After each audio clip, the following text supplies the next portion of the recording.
Thanks all. Hi all, I'm Prasant Thakre. Welcome in the series of AWS Solution Architect Certification Exam Dump. So today I'm going to cover the question related to that how we can decouple the business logic by using the messaging queues. So let's jump on the question.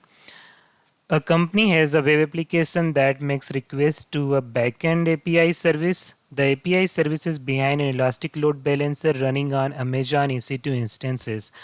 Most backend API service endpoint call finish very quickly, but one endpoint that makes call to create objects in an external service takes a long time to complete. So let's highlight the main hint points provided in the question. So there is a backend API service and most backend API services call finish very quickly, but only the one endpoint have the problem that is creating object in an external service. So here thing is like that there is a lot of backend API services are there. It is micro based kind of the application is running, and thing is like that the service which is taking a long time, the main task is that it is creating the object in an external service. It means it is calling the external service and there is a task of creating the object.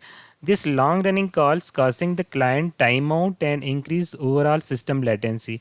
So that is true. The reason is like that the user has to wait once this call is completed. So in that condition, latency will increase and as well as client will face the timeout issue.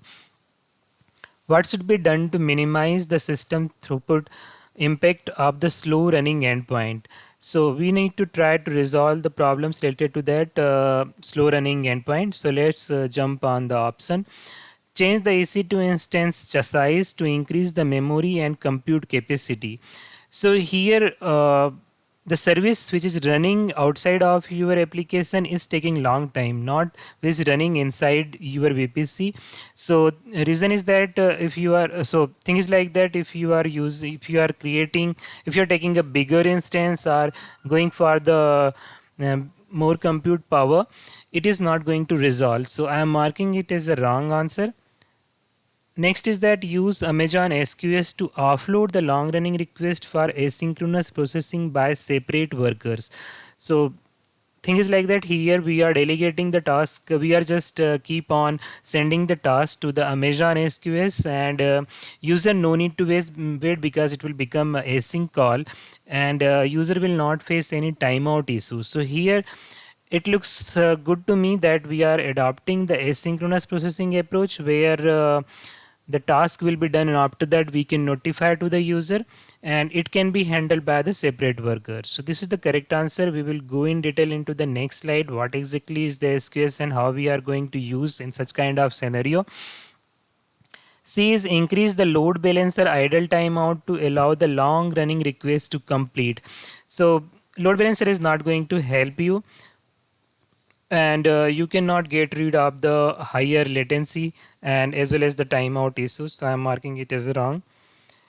Last option is use Amazon Elastic Cache for Redis to cache response from the external service. So that is creating confusion here that this is the correct answer or the B is the correct answer. But note down that you have to create the object in an external service. So it means there is nothing like that you are getting some object and dumping it in your side, your service side, and you are trying to cache it. So this is the wrong answer. We cannot use the elastic cache in this scenario.